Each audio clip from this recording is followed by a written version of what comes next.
Comilla Victoria সরকারি কলেজের ছাত্রী ও নাট্যকর্মী সোহাগী জাহান তনুর ডিএনএ টেস্টে ধর্ষণের আলামত পাওয়া গেছে। সিআইডি থেকে এ তথ্য নিশ্চিত করা হয়েছে। সিআইডির কুমিল্লা জোনের police super doctor Nazmul Karim Khan জানিয়েছেন, তনুর পরনের কাপড়ে ৩ জনের ধর্ষণের আলামত পাওয়া গেছে। এদিকে আইনমন্ত্রী আনিসুল হক বলেছেন, ২ ধরনের রিপোর্ট আসার বিষয়টি আদালতই বিবেচনা করবে। আর নারায়ণগঞ্জে শিক্ষককে লাঞ্ছনা শাস্তিযোগ্য অপরাধ বলেও মন্তব্য করেন তিনি। রিপোর্ট করছেন হাসান জাবেদ। সোহাগী জাহান তনু হত্যার আগে ধর্ষণের শিকার হয়েছিলেন। ডিএনএ পরীক্ষায় এমন আলামত পাওয়া গেছে বলে জানিয়েছে সিআইডি। এর আগে প্রথম ময়নাতদন্ত শেষে চিকিৎসকরা জানিয়েছিলেন তনু ধর্ষণের শিকার হয়েছে, এমন কোনো আলামত তারা পাননি। তনুর প্রথম ময়নাতদন্ত হয় ২১শে মার্চ।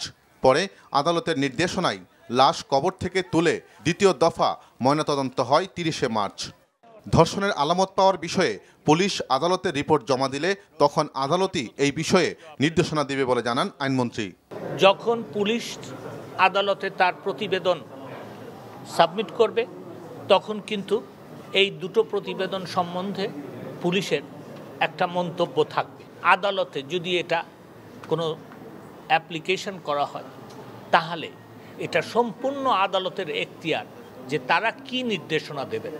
আমার বিশ্বাস, স্বরাষ্ট্র মন্ত্রণালয়ের যদি দ্রুত বিচার ট্রাইব্যুনালে এটাকে পাঠানোর কোনো প্রস্তাব যায়, তাহলে তারা নিশ্চয়ই এটাকে বিবেচনা করবেন। এদিকে নারায়ণগঞ্জে এক শিক্ষককে কান ধরে ওঠবস করানোর বিষয়ে আইনমন্ত্রী বলেন, ঘটনার সাথে জড়িতদের বিরুদ্ধে আইনি ব্যবস্থা নেওয়া হবে। পেনাল কোড যদি ঠিক মতো খাটা হয়, তাহলে এইটা কিন্তু একটা অপরাধ। এই অপরাধের জন্য আমার মনে হয় যারা এই ব্যাপারে জড়িত তাদেরকে নিশ্চয়ই শাস্তি ভোগ করতে হবে। তার কারণ আইন কিন্তু নিজের হাতে তুলে নেওয়াটা আমরা কোনো মতেই বরদাস্ত করব না। এর আগে বিচার প্রশাসন প্রশিক্ষণ ইনস্টিটিউটে ৩ দিনব্যাপী ২০তম বিচার প্রশাসন প্রশিক্ষণ কোর্সের উদ্বোধন করেন আইনমন্ত্রী। Hasan Jabed, NTV news, Dhaka.